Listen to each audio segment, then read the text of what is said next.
მოგესალმებით ყველას, ყველა ავტომოყვარულს და ტექნიკის მოყვარულ ადამიანს. დღეს გაჩვენებთ თუ როგორ არ უნდა მოვეპყროთ მანქანას და თუ როგორ შეიძლება სწრაფად გავანადგუროთ ავტომობილის ძრავი. ეხლა მივიდეთ ერთ ადგილას, წამოვიღოთ ნაწილი ამ მანქანისთვის, მიხვდით ალბათ სათაურიდან გამომდინარე თუ რა მანქანაზე არის საუბარი. წამოვიღოთ ამ მანქანისთვის ერთ-ერთი დეტალი, რაც უნდა შევუცვალო და შემდეგ გაჩვენებთ თუ რაშია საქმე და რა არ უნდა გავიმეოროთ ჩვენს ავტომობილებში, რომ დიდხანს და ბედნიერად გვატაროს. აი ახლა მოვედი ნაწილების მაღაზიაში, გამოვიტანე უკვე ეს დეტალი, შაბათს შევუკვეთე და რადგანაც კვირა ემთხვეოდა, კვირას არ მუშაობენ, გერმანიაში არსად და დღეს ორ შაბათია მოიტანეს ეს დეტალი. ეს არის Z-ის გამაგრილებელი. მივიდეთ ახლა მანქანასთან, გაჩვენებთ თუ რა ჭირს და დაემართა და თურისთვის გჭირდება ეს დეტალი და რატო გამოვიდა მწყობრიდან. მოკლედ მეგობრებო, საუბარი გვაქვს აი ამ მანქანაზე, Opel Insignia-ზე, რომელიც მინდა გითხრათ, რომ არ არის ჩვეულებრივი Insignia, არამედ არის 2.8 ძრავით, 2.8 მოცულობით V6 და აქვს 325 ცხენის ძალა. დიახ, არ მოგესმათ, სწორად გაიგეთ. Opel-ს აქვს 325 ცხენის ძალა და სერიულად, რაც ხაზგასასმელია, რომ სერიული 325 ცხენის ძალით. ეხლა მესმის ვიღაც იტყვის, რომ აუ Opel-ის დედავატირე, რაც არ უნდა გქონდეს, როგორც არ უნდა გქონდეს, მაინც Opel-ია. მესმის რაღაც მხრივ გეთანხმებით, თუმცა ამ შემთხვევაში დაბალფასიანი მანქანისთვის სერიულად 325 ცხენის ძალის ქონა და თან კიდევ ერთხელ გავიმეორებ, ჩემ თავში მსგავსი რამ არ ჯდება რა, აი მართლა არ ჯდება Opel-ის 325 ცხენის ძალით. ამათში ეს ძრავები რაც არის ჩაყენებული 2.8-იანი ტურბირებული ძრავი V6 გამოიმუშავებს ან 260 ცხენის ძალას, ან 325 ცხენის ძალას სერიულად.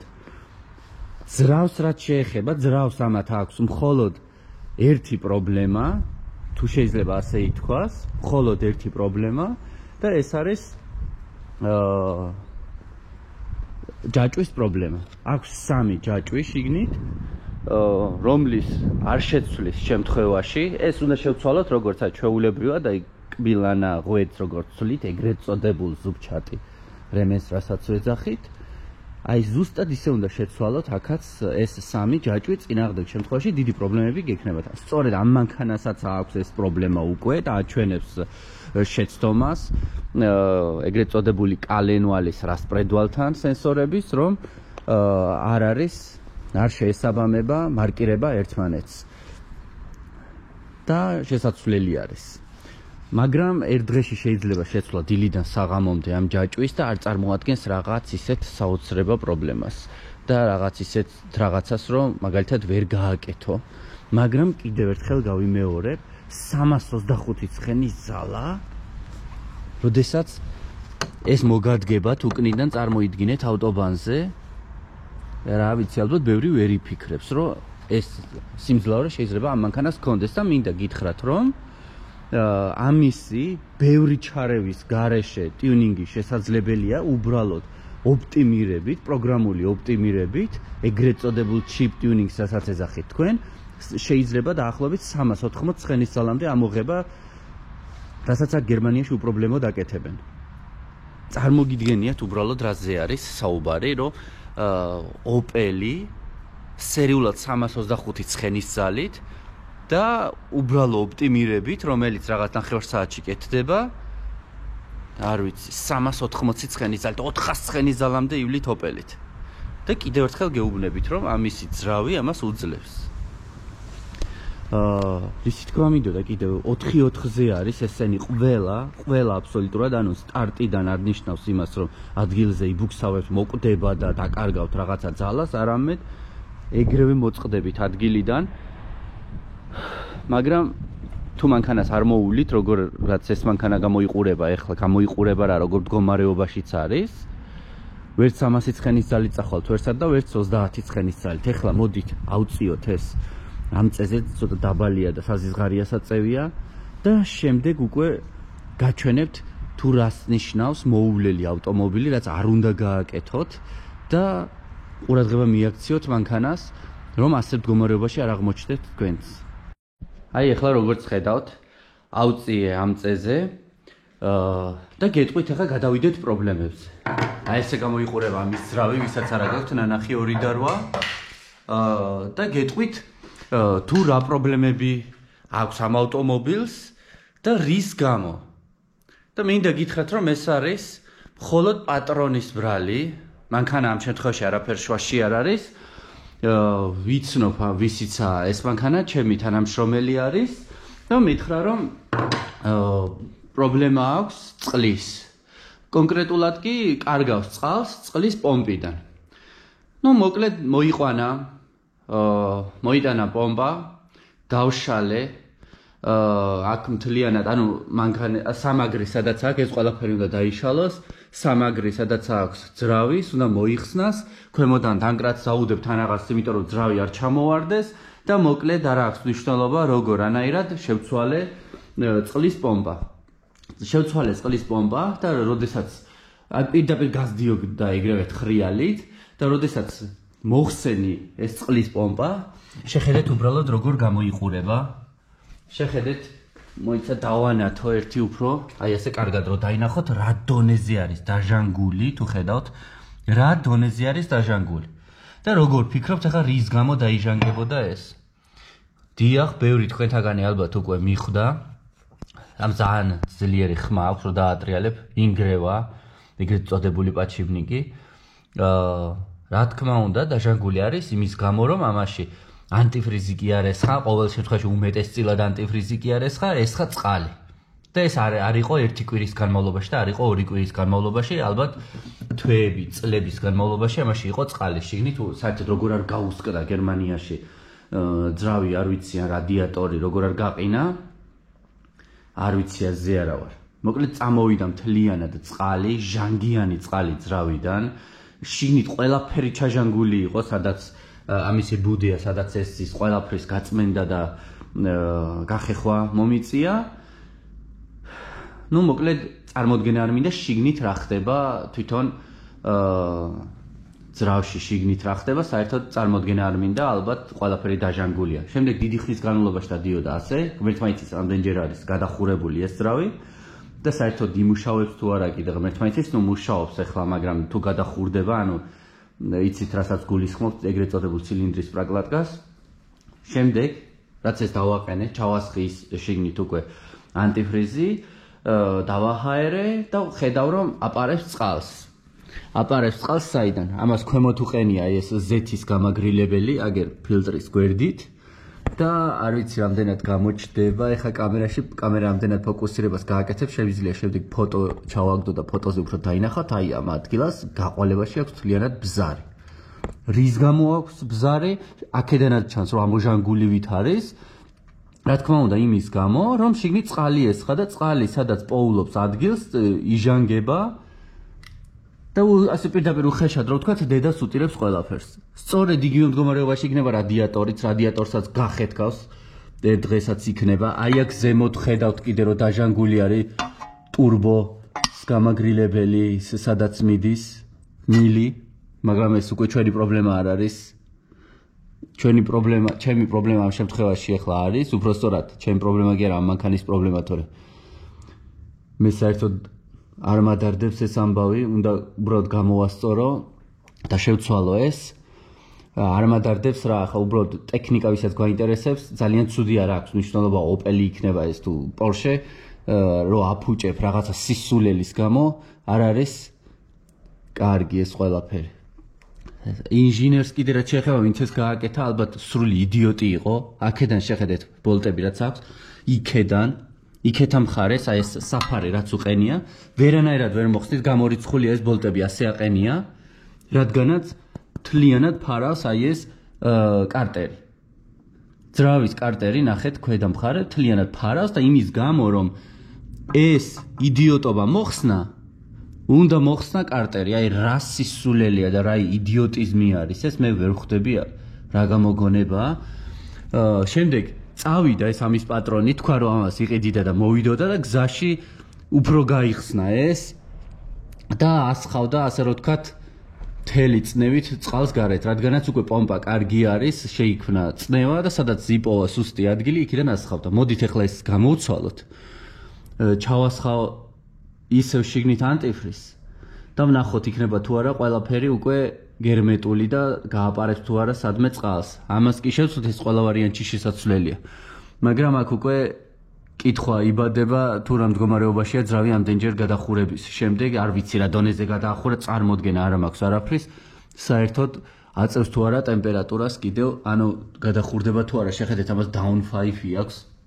ამ ძრავს კიდევ დაყენებული ქვემოდან მოკლედ მეგობრებო ეს სახუმარო ოპელი არ არის ამ შემთხვევაში ეს მოუვლელია და ნაგდები რაღაცა ნაგავია თორე კარგ მდგომარეობაში რო იყოს ოპელი ეძახე მაგრამ ძალა აქვს რასაც ვერ დაუკარგავთ ეს არის ძალა ნამდვილად აქვს ამ ძრავს ეს 325 ცხენის ძალა სერიული რა თქმა უნდა ეხლა ამ მანქანით მე რომ მითხრა რომ სადღაც ამ მანქანით არა თუნდაც ასეთი ინსიგნია იყოს სხვა რომ სადღაც წავიდე შვებულებაში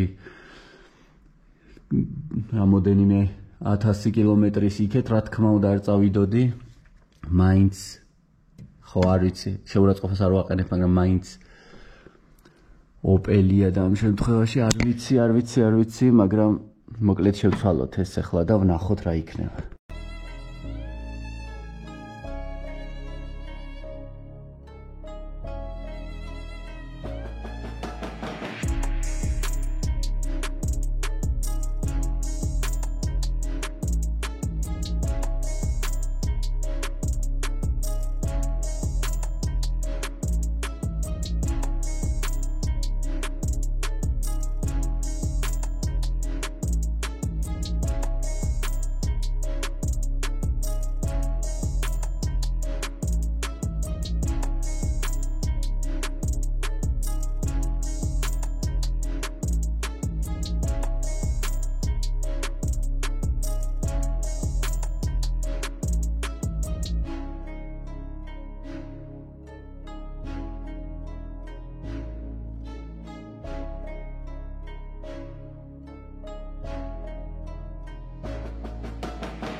ესეც ასე შევცვალე ეს გამაგრილებელი ზეთით როგორც ხედავთ ჩავასხი ასევე ანტიფრიზი დაჰაერებული არის ბევრად დიდი ჩალიქი ამის დაჰაერებას აჭირდება ჩართავთ შიგნით კაცობას და საკმაოდ მარტივად და იოლად ჰაერდება ასე რომ ვთქვათ უკვე დაქოქილი არის დაახლოებით 9 საათია და რა ვიცი თვითონ ყველაფერი ნორმალურად არის აჰა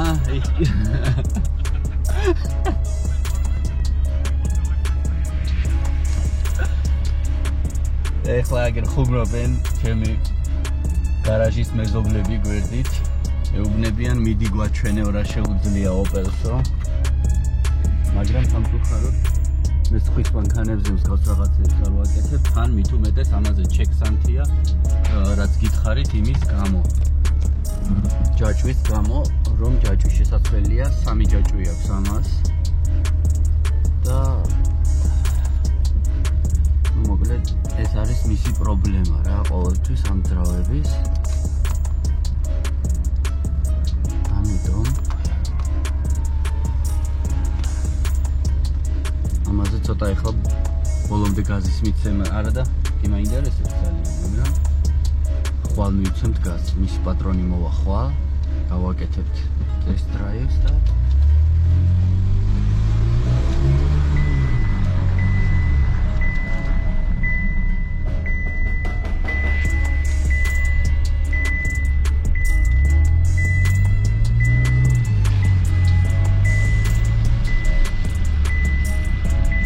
ტემპერატურა მოდის ძალიან კარგად სალონში. როდესაც ცირკულაცია არ ხდება საერთოდ ძრავში, ტემპერატურა თაგი იქნება ცირკულაცია.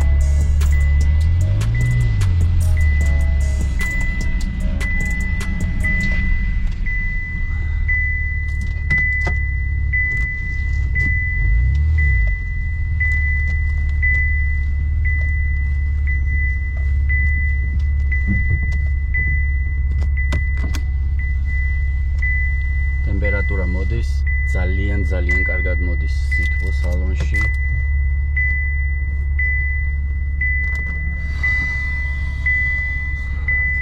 იქნება გაჩვმდე. ნუ მოკლედ დავტოვოთ ასე. ჩავაქროთ საკმარისია. უკვე 9 საათზე მეტი არის მუშაობს და წესით ყველაფერი კარგად უნდა იყოს. ეხლა რადგანაც კიდევ ერთხელ გამიმეორებ, ჩემი მანქანა არ არის დიდად არ მინდა ამაზე test drive-ის გაკეთება, აქ და წინ და უკან სიარული. იმიტომ რომ დაზღვევა ვის სახელზეც არის გერმანიაში, რაღაცა რომ მოხდეს, შენი ბრალი საერთოდ რო არ იყოს და ვიღაც დაგეჯახოს. და ხეულად გაქვს საქმე. თუ დაზღვევაში შენ არ ახარ ჩაწერილი. და გადასახდელი გიქნება ყველა ეს თანხა თვითონ. ამას რო თავი დავანებოთ, ამ შემთხვევაში აქ არის ხორის თქმა მინდოდა გავითიშე. ამ შემთხვევაში აქ ეს ჯაჭვების დაზიანება არის და ნებისმიერ დროს შეიძლება როდესაც ჯაჭვის დაზიანება გაქვთ, ან ხმა აქვს ჯაჭვს, ამ შემთხვევაში ხმა არ აქვს, მაგრამ ჩეკს ანთებს, როგორც გითხარით, სენსორები აფიქსირებს უკვე შეცდომას, რომ არ ემთხვევა ნიშნულები, ნებისმიერ დროს შეიძლება გადაგიხდეთ ჯაჭვი. ან დაქოქვის დროს, ან მოძრაობის დროს არ აქვს მნიშვნელობა, სწრაფად დადიხართ, ნელა დადიხართ. რა თქმა უნდა, სწრაფ და აგრესიულ მართვის სტილზე, როდესაც გას ეგრევე ჩააჭერთ რაღაც, ბევრად უფრო მეტი ალბათობაა იმის, რომ გადახდეს ჯაჭვი. ამიტომ დავანებოთ ახლა ამის გაზაობას თავი და უბრალოდ მინდა ყველას გითხრათ, რომ მოუარეთ თქვენს ტექნიკას, თქვენს ავტომობილებს, როგორც მოუვლი და როგორცაც იქეთ პატივს ცემს, სწორედ ისე გასიამოვნებს შემდეგ აქეთ და ისეთ პატივს გცემთ. და რაც შეეხება სერვის, ბევრ ადამიანს გონია, რომ მხოლოდ ზეთის შეცვლა და ფილტრის შეცვლა არის სერვისი და ეს არის საკმარისი იმისათვის, რომ მანქანა მოვლილად ყავდეს, მაგრამ სამწუხაროდ ასე არ არის. კარგი იქნებოდა, რომ მხოლოდ ამით შემოვიფარგლებოდეს, მაგრამ ასე არ არის. სხვა ბევრ დეტალსაც უნდა მივაქციოთ ყურადღება. ასევე ზეთის შეცვლას რაც შეეხება, ასევე ხიდებში, ასევე ვისაც 4-4-ზე ყავს გამანაწილებლებში, ეგრეთ წოდებულ რაზდატკას, რასაც ვეძახით.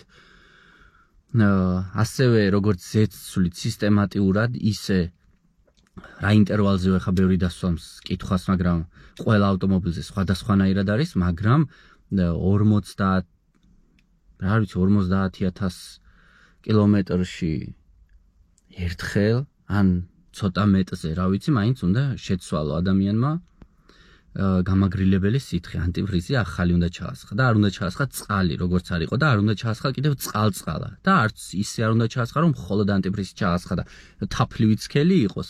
არ შეიძლება ასეთ რაღაცის გაკეთება, ძრავისთვის არის დამაზიანებელი.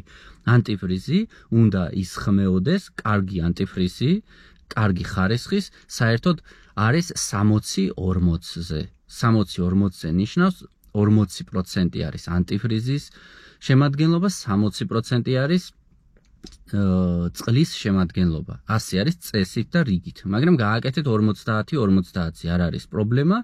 50-50-ზე გააკეთეთ, მაგრამ ეს გერმანიაში რაც სტანდარტული ანტიფრიზია. სხვადასხვანაირი არის, მაგრამ არის სტანდარტული ანტიფრიზი, რომელიც შეგიძლიათ 50-50-ზე გაურიოთ. ან ნახევარი წყალი, ნახევარი ანტიფრიზი. მაგრამ ანტიფრიზი ზედაც აწერია და ყურადღება მიაქციეთ. საქართველოში რა იყიდება, სად იყიდება, მე არ ვიცი. ამიტომ ყურადღება მიაქციეთ ეტიკეტზე, ზედ რაც აწერია მინუს რამდენზე შეიძლება მისი დაყენება და შეიძინეთ აუცილებლად კარგი ხარისხის ანტიფრიზი. ამას სწორედ ისეთივე მნიშვნელობა აქვს ძრავში, თითქმის როგორიც ზეთის ხარისხს ძრავში. ამიტომ ყოველთვის ჩაასხით კარგი ხარისხის ანტიფრიზი და გააზავეთ სწორად და არ ჩასხათ წყალ-წყალა, რომ აი ასეთი მდგომარეობა არ შეგექმნეთ, როგორც დღეს ნახეთ, რომ იქ პომპა გამოსული არის წყობრიდან, რადგანაც მასაც ჭირდება შეპოხვა როგორც ზეთით სხვა დეტალებს, ისე იზეთება წყლის პომპა ანტიფრიზისგან. ასევე ნახეთ, რომ ეს ზეთის გამაგრილებელიც გასკდა და ძრავში კიდე რა ხდება, შიგნით ღმერთმა იცის. და ასევე რადიატორიც გაგისკდება, თერმოსტატიც გაჭედავს და ყველაფერი და მიაქციეთ ამას ყურადღება, მოუარეთ ავტომობილებს და იარეთ დიდხანს და ბედნიერად. მე კი ამით დაგემშვიდობებით მომავალ შეხვედრამდე, კარგად ბრძანდებოდეთ.